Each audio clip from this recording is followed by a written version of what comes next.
माफ़ी चाहती हूँ, मैं अभी आप लोगों को ये रिपोर्ट नहीं दे सकती। अच्छा, तो बात ये है कि पेशेंट की इजाज़त के बगैर जो रिपोर्ट में दर्ज है हम वो किसी को नहीं बता सकते। मैं आपका दुख समझ सकती हूँ। शुक्रिया। दुआ करती हूँ खुदा आपको सब्र दे। बहरहाल आपको हर सूरत ये इत्मीनान करना होगा कि माशीद प्रेग्नेंट बिल्कुल नहीं थी। फिर आपसे क्यों राब्ता कर रही थी? हमारे पास सुबह से शाम तक कई मरीज आते जाते रहते हैं, जिसकी वजह से हम मरीज के बारे में याद नहीं रख सकते।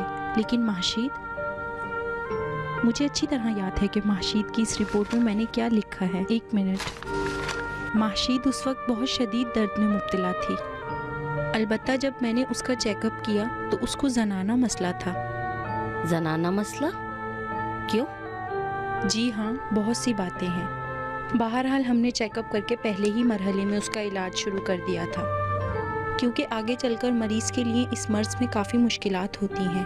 अगर इसकी ट्रीटमेंट जल्द शुरू ना हो तो जान का ख़तरा हो सकता है। इसीलिए उन्हें मैंने एक टेस्ट लिख कर दिया था। किस चीज़ का टेस्ट? एक रूटीन टेस्ट था। उनका ब्लड प्रेशर काफ़ी कम था और उनके जिस्म में खून की कमी की वजह से मैं काफ़ी परेशान हुई थी। तो बस यही? नहीं, अल्ट्रासाउंड भी किया था, लेकिन उस अल्ट्रासाउंड में कोई घबराने वाली बात नहीं थी। एक ब्लड टेस्ट करवाया था और एंटीबायोटिक भी लिखी थी। फिर उनसे कहा था कि बाद में आपको एक टेस्ट और करवाना है। माफ़ी चाहती हूँ डॉक्टर, अगर मुमकिन हो तो इस मुलाकात के बाद एक मुलाकात और। देखिए मोहतरमा, दरअसल माशीद ऐसी हालत में थी कि उसका प्रेग्नेंट होना मुमकिन था, लेकिन कोई चीज़ नामुमकिन नहीं।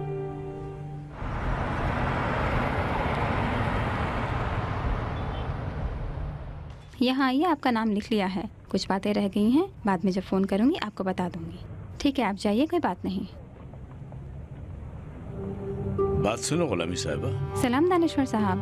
वालेकुम अस्सलाम। सलाम इंजीनियर साहब। अभी बताती हूँ, आप आए हैं। गुलामी साहिबा, जरा ये बताइएगा कि नूर्स गया? अरे अस्सलाम वालेकुम मिस्टर दानिश्वर, आज कैसे रास्ता भूल गए आप? ये बताइए कैसी तबीयत है आपकी? खुशी हुई आने की। आओ। चाहता हूँ ये जान सकूं ये जहर से ज्यादा तल्ख बातें कहाँ से आई हैं। यानी वो जो कुछ कहेंगे वो हम कबूल करेंगे। आपका मतलब किन बातों से है? वाकई ये कानूनी मेडिकल रिपोर्ट किस तरह की लिखी है? तुम तो वहाँ मौजूद थे खलत। कहा नहीं कि ये इल्जाम हम पर मत लगाएं। तुमने ये क्यों नहीं कहा कि किसी और डॉक्टर से भी मेडिकल करवाएं? तुम तो इतने सालों से हमारे घर के फर्द हो, हम सबके साथ हो। तुम सोच सकते हो ये लानती इल्जाम हमारी मैशत पर लग जाए? खुदा की कसम, इसको सुन के मुझे शर्म आती है। उस वक्त तुमने कहा कि रिपोर्ट को बदल दिया जाए। अगर ये बच्चा नापाक था तो हमें जानना चाहिए ताकि हम कुछ कर सकें, और वो पाक हो जाता। अगर पाक था, अगर ये बच्चा पाक था तो क्यों उसके नाम के ऊपर ये दाग लगाएं? मुझे खुद भी धचका लगा था। धचका लगना भी चाहिए था। 2 घंटे सबसे बहस की है कि अगर गलत ने किया है तो ठीक ही किया होगा, मगर जिस वक्त डॉक्टर की बात अम्मी के मुंह से सुनी तो लगा ठंडे पानी की बाल्टी मुंह पर डाल दी है। ठंडा हो गया।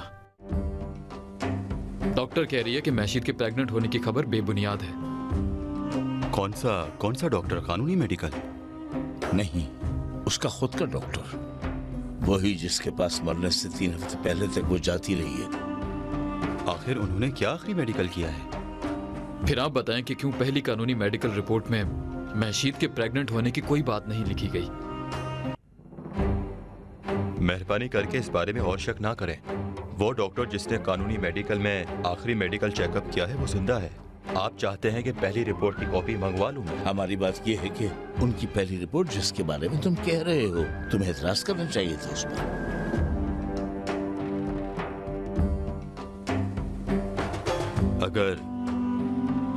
अगर महशीद अपने पाँव से चलकर यहाँ इस कमरे में ना आई होती तो, और यहाँ जहाँ अमीर हुसैन बैठा है या ना बैठी होती तो, अगर रो पीट कर मुझे खुलकर सारी बातें ना बताई होती तो मैं भी आपकी तरह इस बात पर यकीन नहीं करता। उसकी हालत इतनी ख़राब थी कि वो घर भी आना नहीं चाहती थी। वाहिद काम जो मैंने किया वो ये था कि उसको समझाया कि कोई अहमकाना काम मत करना। उसने कहा कि नहीं जानती, क्या करूं, मुझे भी नहीं मालूम था। मैंने कहा रुको, सोचने दो मुझे। जिसके बाद लवासान की चाबी उसको दे दी। कहा कि जाओ लवासान, जोहर तक वहां की ताज़ा हवा खाओ ताकि तुम्हारी तबीयत में बेहतरी आ जाए। मुझे भी जाना था कि देखो हमारे सर पर क्या मुसीबत आई है।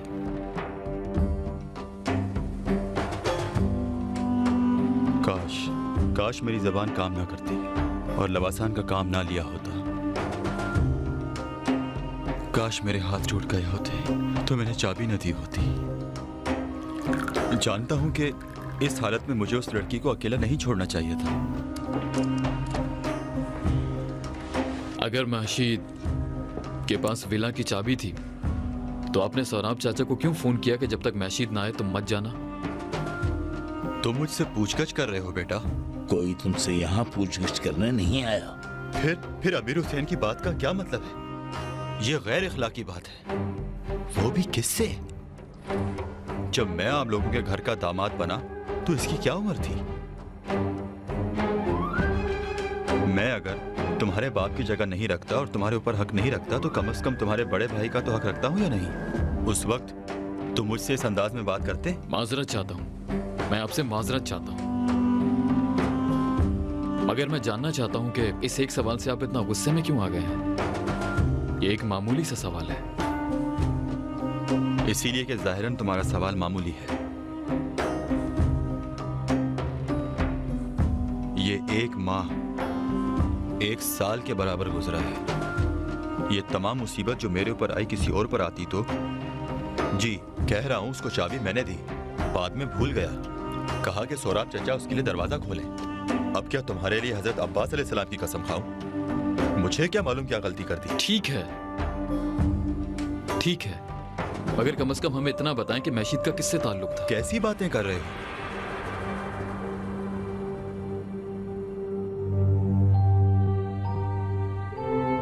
मुझे कहां से मालूम होगा? जब महशीद यहां आई और अपना मसला मुझे बताया, मुझे इस कदर हैरत हुई कि 2-3 मिनट मेरे मुंह से एक अल्फाज तक ना निकला। मैं और महशीद ने घरेलू बातों और काम की बातों के अलावा किसी और बारे में बात ही नहीं की कभी। मुझे तो ताजुब हो रहा है कि महशीद ने मुझे ये राज क्यों बताया। मैं खुद हैरान हूं। मैंने चाहा कि उसको आराम मिलना चाहिए, उससे कहा हमारे घर जाओ मारूफ के पास। उसने पसंद नहीं किया कि मारूफ के साथ रहे वो। क्यों तुमने कहा कि रात भर तुम घर में रहो और सुबह होते ही लवासन चली जाओ? इसलिए कि कुछ वक्त मिले और कुछ सोच ले। बाद में इसलिए भी ये कहा कि लवासान जाए, यहां पर बहुत काम है। अब हर बात पर तो अमल नहीं हो सकता ना, एक आता है एक जाता है। जब से उसने मुझे इस मसले को बताया है मैं तो परेशानी से बिल्कुल मर गया हूं। एक बात से सब खराब हो जाए, ऐसा ना हो कि कोई आ जाए। क्या आप लोग नहीं जानते कि मैं इन घरेलू मसाइल से कितना परेशान हूं? हाँ, आपकी इज्जत से मेरी इज्जत है। मुझे पसंद नहीं कि आपकी सालों की इज्जत और आबरू 1 मिनट में बर्बाद हो जाए। बहरहाल अगर मुझसे कोई गलती हुई है तो मैं तस्लीम करता हूं। मुझे माफ कर दें, छोड़ दें किसी और वक्त के लिए।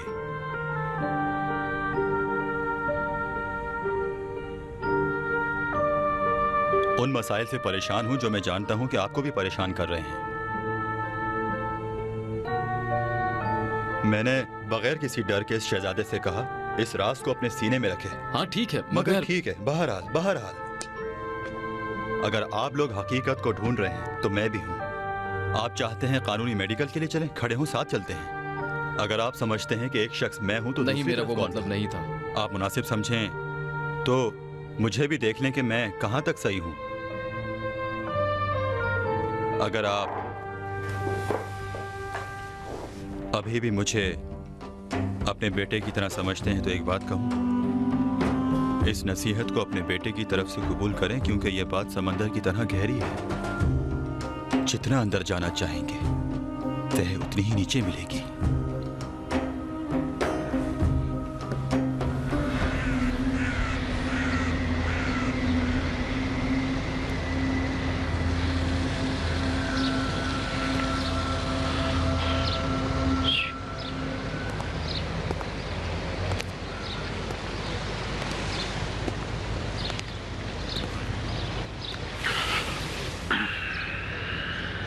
मुझ में तो कुछ सोचने की ताकत ही नहीं है। और तुम सोच रहे हो कि मैं पुरसुकून हूं? खलत इधर उधर की बातें कर रहा है और इस कदर भरोसे के साथ बात कर रहा है कि इंसान खामोश हो जाए। मेरा दिल कह रहा है कि ये सब बातें झूठ हैं। मेरी बहन की तस्वीर बिल्कुल पाक है। ये किसका लड़का था और कहां से किस तरह मशीद की जिंदगी में आ गया? नहीं अब्बू, मशीद भी उससे नफरत करती थी। जब मशीद डॉक्टर शाकरी के साथ काम करती थी, उस लड़के का बाप एक कानूनी फाइल लेकर आया और मशीद ने उसकी मदद की और उनको फायदा हुआ। उस लड़के ने शादी का तकाजा किया लेकिन कुछ हुआ नहीं था। मुझे नहीं लगता कि उसके बाद कुछ ताल्लुक रहा होगा। हाँ, अगर हक गजाला और अम्मी के साथ हुआ तो फिर? मैं पसंद करता हूं कि मेरी मशीद उसी तरह पाक और मासूम हो, बिल्कुल उन्हीं दिनों की तरह जब उसकी माँ उसकी 2 पूनियां बनाया करती थी, और उस वक्त को अब हम चाहते हुए भी किसी भी तरह हासिल नहीं कर सकते।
मैंने डरा दिया क्या? नहीं, क्या वक्त हुआ है? 11 बजे हैं। मैं तुम्हें जगाना नहीं चाहती थी। आप सोई क्यों नहीं? बेटा मैं क्या करूं, मुझे नींद नहीं आ रही। गोली खा लें और मुझे किताब दे दें। मैं नहीं चाहती कि आदत हो जाए। अरे भाई, थक गया हूँ आज की वजह से अम्मी। अमीर जी, आज खलत के पास गए थे, क्या हुआ? कुछ भी नहीं। मैं तुम्हारी माँ नहीं हूँ क्या? अरे अम्मी, आप फिर वही बात कर रही हैं। तो मेरी आंखों में देखो और बोलो कि कुछ नहीं हुआ।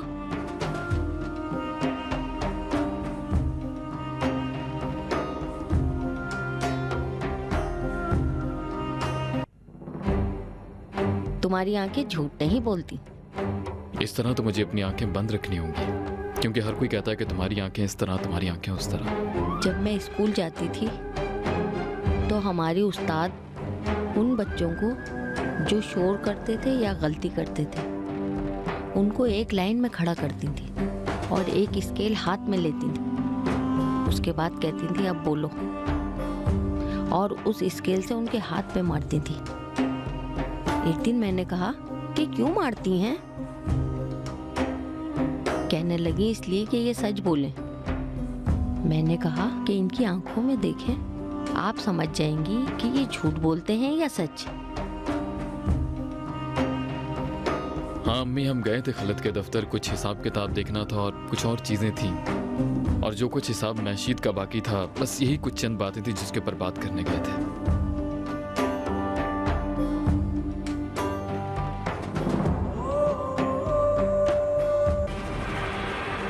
किसी वक्त सोचती हूँ कि मेरी उस्ताद हक पर थी।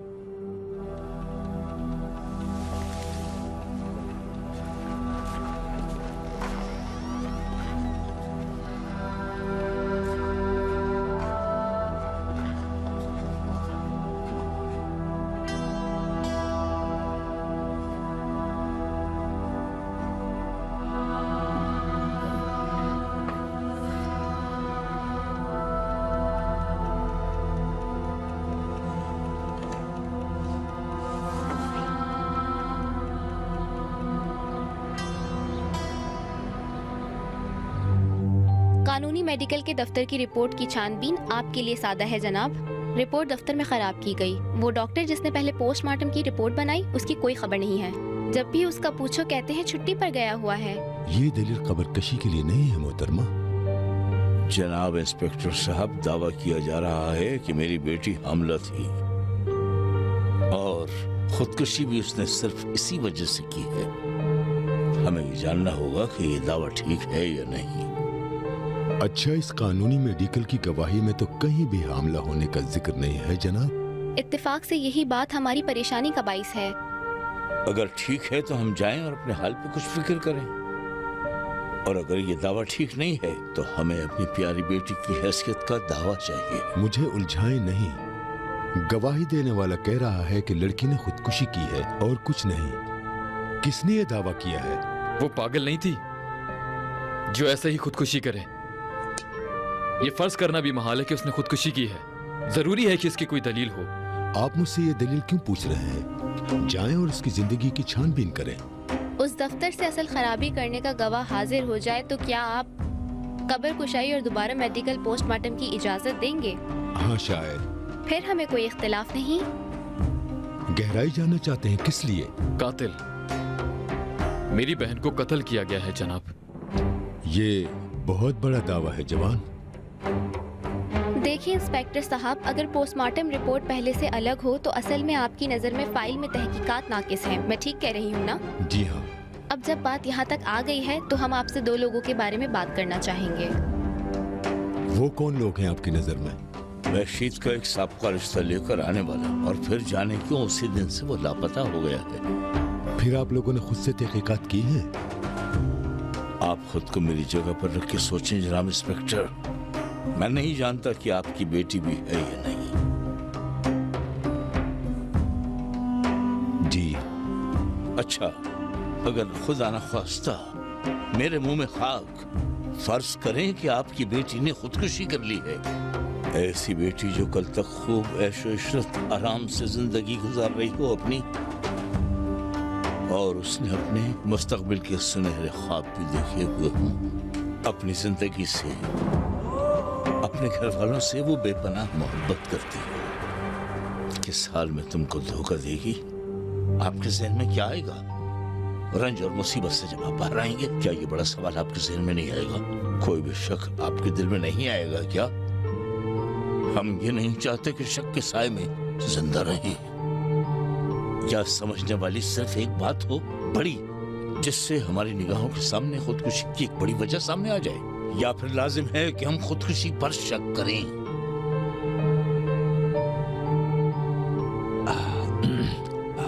कह रहे थे कि 2 आदमी पर शक है। इसमें से एक मरहूमा के साथ काम करने वाला जो ठीक 1 घंटे पहले इस वाक़े से विला लवसान में दाखिल हुआ। यानी उस जगह जहां मरहूमा दानिश्वर ने खुदकुशी की है। खुदकुशी नहीं की जनाब, खुदकुशी नहीं की। वो गवाह जिन्होंने उसको विला में दाखिल होते देखा, वो भी चाहते हैं कि आपकी खिदमत में माजरा बयान करें और अदालत में गवाही के लिए भी तैयार हैं। ठीक है।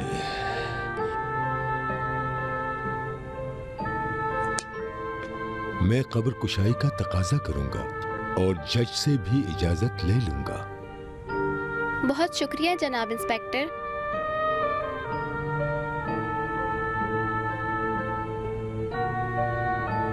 उस मशकूक आदमी का नाम नहीं बताया जो साथ काम करता था। Robert Norse.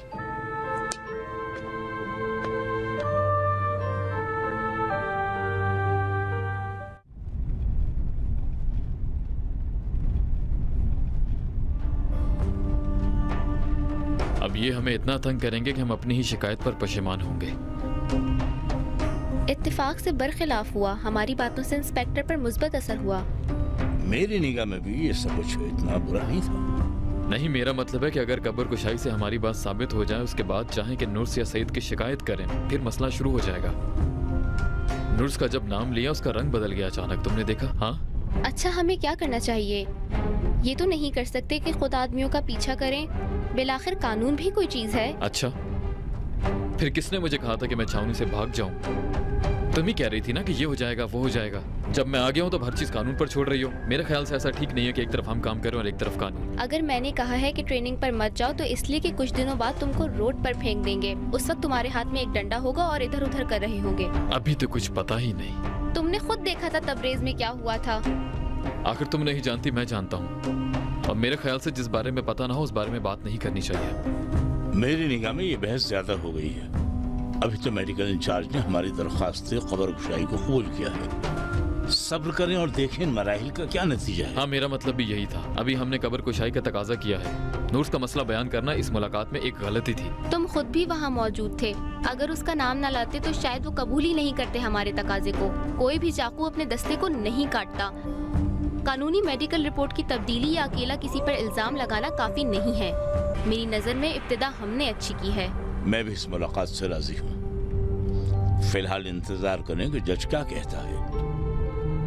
अगर तुम छावनी जाना चाहते हो तो जाओ। मैं और गजाला इस मसले को हल कर लेंगे। मुझे अब और फौज से कोई काम नहीं है। जब तक इस रिपोर्ट का मामला हल नहीं होता मैं वापस नहीं जाऊंगा। अख्तर साहिबा, जी। वो नमकदान तो दो। नमक नहीं, अगर आप खाना चाहते हैं तो आपके खाने में डाल दूं। ये लीजिए, कोई मसला नहीं। अरे अरे अमीर हुसैन, डॉक्टर साहब को तुम जवाब दोगे? ये टैक्सी वाले की बीवी हैं, कह रही थी कि गोश्त लाएंगी। तो मैंने कहा हमारे पास एक गोश्तखोर है, उसको भी छावनी का गोश्त खाने की आदत है। तो कहने लगे कोई बात नहीं। अच्छा, मुझे वो नमक तो दो। अरे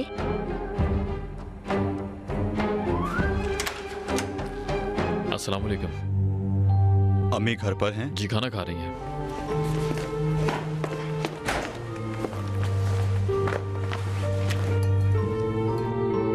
अस्सलाम वालेकुम।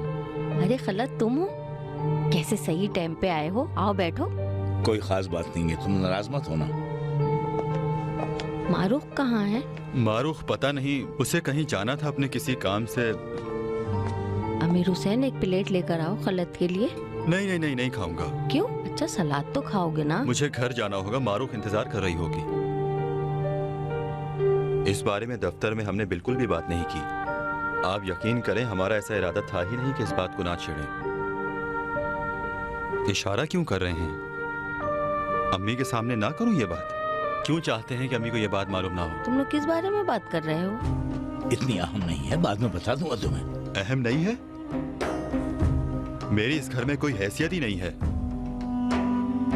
आप चाहते हैं अदालत जाएं और शिकायत करें, कब्र कुशाई का तकाजा करें, और आप ये चाहते हैं कि पोस्टमार्टम भी किया जाए। मुझे एक फोन भी नहीं किया। फोन कर देते तो क्या हो जाता? कब्र कुशाई? कब्र कुशाई? तुम लोग किस बारे में बातें कर रहे हो? सब्र रखो अख्तर, मैं तुम्हें बाद में बता दूंगा। दिलचस्प। खलत के आदमी हर जगह पर हैं। बात तो तुम्हारे फायदे की है। अगर मेरे आदमी हर जगह ना होते तो तुम आधे दिन में जिंदान से कैसे निकलते? खलत तुम मुझे बताओ कि क्या मसला है। तुम लोग मुझे कुछ नहीं समझते, इसीलिए कुछ नहीं बता रहे। जनाब इंजीनियर और ये जनाब इंजीनियर दोनों अदालत गए और खबर कुशाई का तकाजा किया। उसके बाद मेरे साथ काम करने वाले वही रॉबर्ट नूर्स के खिलाफ शिकायत की है। किस जुर्म में? महशीद के कत्ल के जुर्म में। आए जनाब इंजीनियर, मेरे पीछे आए, बात करनी है आपसे कुछ। क्या हुआ? कुछ नहीं है, आप पानी पिए।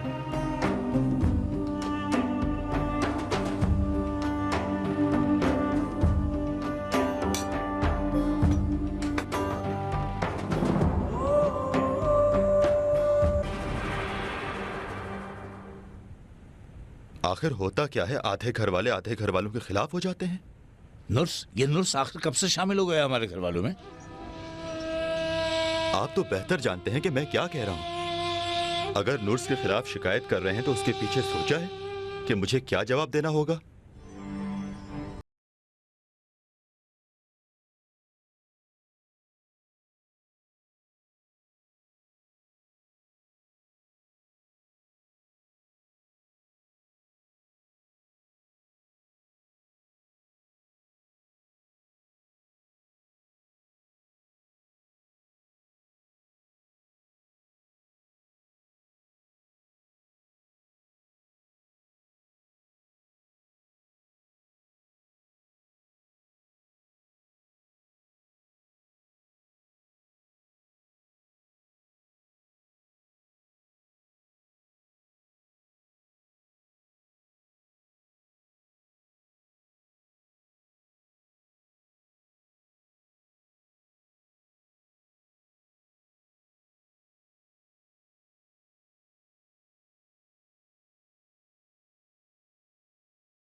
जनाब अमीर हुसैन भागे हुए सिपाही जिनके पीछे आधे ईरान की फौज लगी हुई है, जाओ जाके उस नादान वकील से कह दो जिसने ये आग लगाई है। मैं उसको जानता हूं। उससे जाके कह दो कि जो केस उसने दर्ज करवाया है वो वापस ले ले। एक बहन तो खो चुके हो, कहीं ऐसा ना हो कि दूसरी बहन की जिंदगी भी खराब हो जाए। मुझे कल से फिलहाल कोई मतलब नहीं है बाबा। अम्मी की तबीयत खराब हो गई है।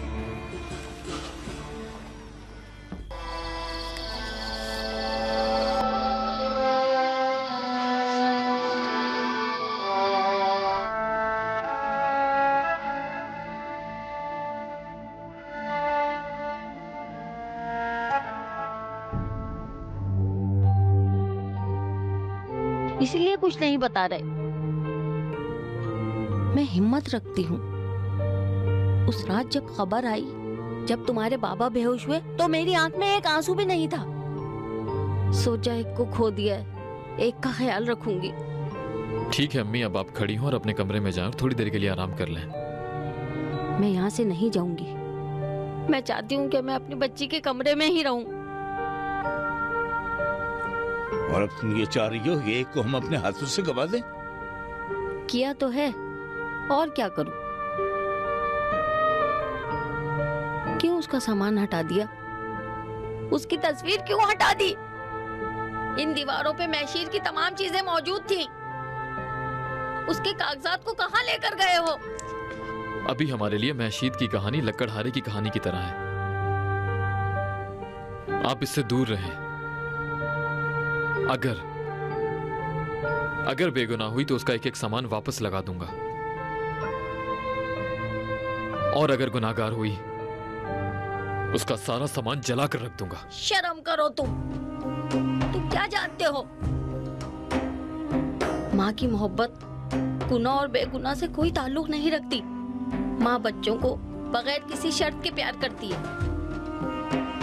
वो नहीं जानती कि उसके भाई के और बाप के दिल में क्या है।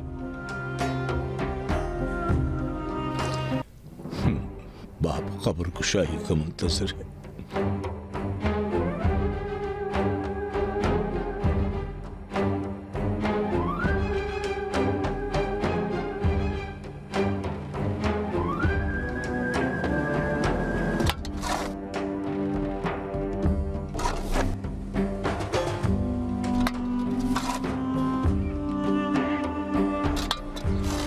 खुदा तो खुद मदद करने वाला है।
खुदा मरहुमा पर रहमत करे। खुदा रहम करे।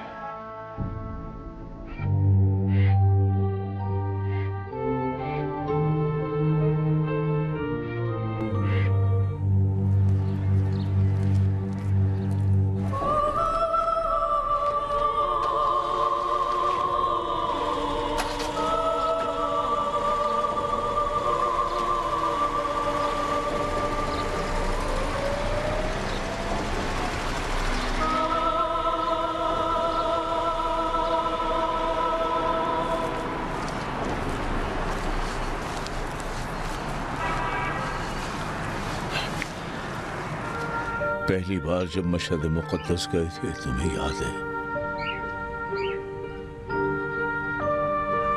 तुम डर रहे थे हरम में आते हुए। मैं? तुम लोगों के हुजूम से डर रहे थे। मैंने मस्जिद को कंधे पे उठाया हुआ था और हरम का तवाफ किया था। खुदाया, बेटा अमीर हुसैन, जी। खबर कुशाई का नतीजा जो और जैसा भी हो, मगर देखो तुम ऐसे पेश आना कि तुम्हारी माँ का दिल न टूटे बेटा। ठीक है बेटा?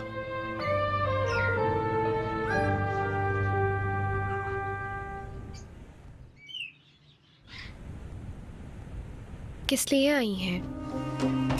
मेरा दिल निकालने के लिए? असली काम तो खलत का है। कल रात को बहुत ज्यादा बेचैन था कि पलक तक न झपकी उसने अपनी। ना तुम्हारे बाबा ना अमीर हुसैन, किसी के दिल ने नहीं चाहा कि खलत को कोई भी बात बुरी लगे। अच्छा, मुझे आपसे ये उम्मीद नहीं थी। आपने उन लोगों को क्यों नहीं समझाया? बाखुदा मुझे नहीं मालूम था कि बाप बेटे दोनों ने मिलकर ये काम किया है। मुझे जब पता चला जब खलत घर पर आया। कम से कम आप समझा तो सकती थी कि देर ना हो जाए और वो शिकायत वापस ले ले। मारूक बेटा, सोना तो सोना है, खाक में डाल के क्या खोना है। खलत कोई मामूली नहीं है। तुम छोड़ो, बस मेरी बच्ची पे से तौमत पाक हो जाए। सोचें कि आप अपने हमसाये के साथ टैक्सी वाले की शिकायत करें। टैक्सी वाले का क्या हाल होगा? क्या आप शिकायत करेंगी उसकी? बिल्कुल नहीं। हाँ, वो भी इसी तरह है। हमारी जिंदगी, प्रोजेक्ट, खलत की पार्टनरशिप सब नर्स के हाथ में है। अगर वो हर मामले पर दस्तखत करेगा तो ये पहिया चलेगा। अगर सुस्ती करेंगे तो मजाक हो जाएगा। बाबा सिर्फ आपकी बात सुनते हैं। यहाँ तक हो गया काफी है। तुम अपने बाप को जानती हो, जब वो इरादा करते हैं तो काम पूरा करते हैं, फिर किसी की बात नहीं सुनते।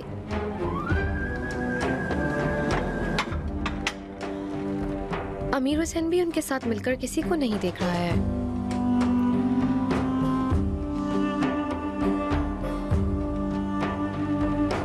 बेचारी महशीद, क्या इन कामों से जिंदा हो जाएगी? वो खुद नहीं, उसका नाम।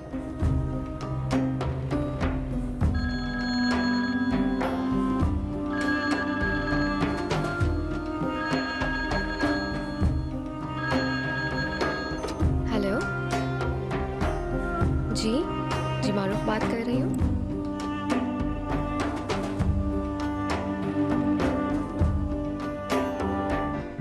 बहनाज है लंदन से। इलाही मैं उस पर कुर्बान जाऊं। हेलो, वालेकुम सलाम। कैसी हो बेटा?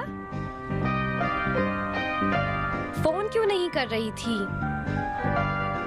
बेटा तुम्हें पता है कि मैं कितना परेशान हो गई थी। हाँ हाँ, मैं परेशान थी।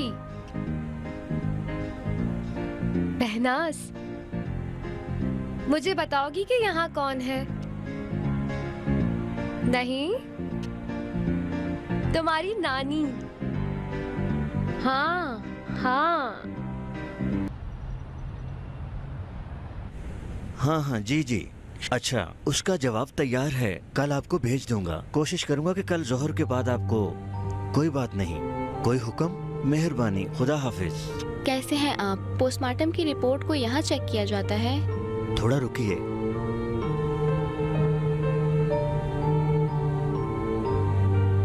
जी, ये रिपोर्ट मुस्बत है मोहतरमा। ये पहले जज के पास जाएगी, एक कॉपी मेडिकल इंस्पेक्टर के पास जाएगी। मरहुमा के वकील के बारे में आपका क्या ख्याल है? मोहतरमा, हमें यहाँ इजाजत नहीं। आप मेडिकल इंस्पेक्टर से पूछगछ करें। ठीक है, शुक्रिया।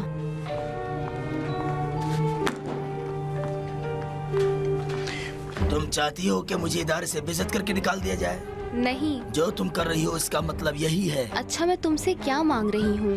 पोस्टमार्टम की रिपोर्ट हासिल करना इतना मुश्किल काम है? मुश्किल नहीं है, पर खतरनाक है। अगर तुम चाहो तो कर सकते हो।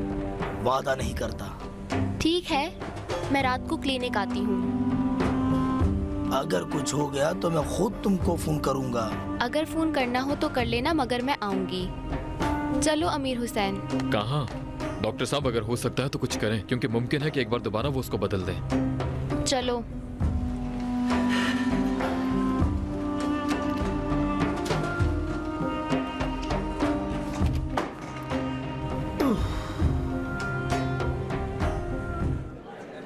तुम्हारा दोस्त बहुत दिल और अरे जिगर आप वाला वहाँ है। कहाँ जा रहे हैं? क्या करें, इधर आ ये जाएं, काम बहुत आएं। खतरनाक है। वही बकवास जो सियासी कैद में भी हो रहा है। हुसैन, खामोश हो जाओ। हमें कोई नहीं सुन रहा किसी है की अभी। नजर में ना आए, अकल का तकाजा एहतियात है। मेरी आंखों में इन बातों से आंसू नहीं आते। इस तरह की बातों से हमारी खातिर एहतियात करो। क्यों? एक जमाने में ये रिश्ता लाया था।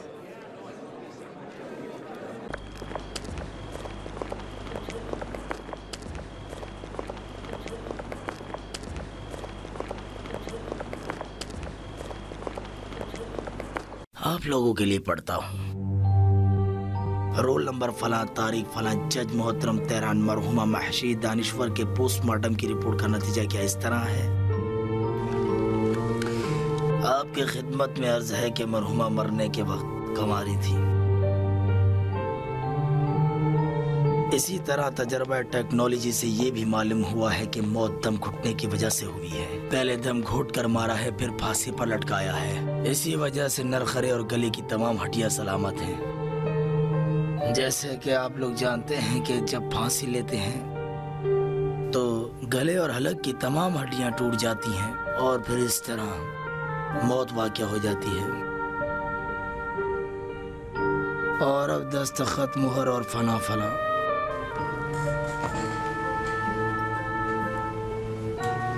देख सकती हूँ?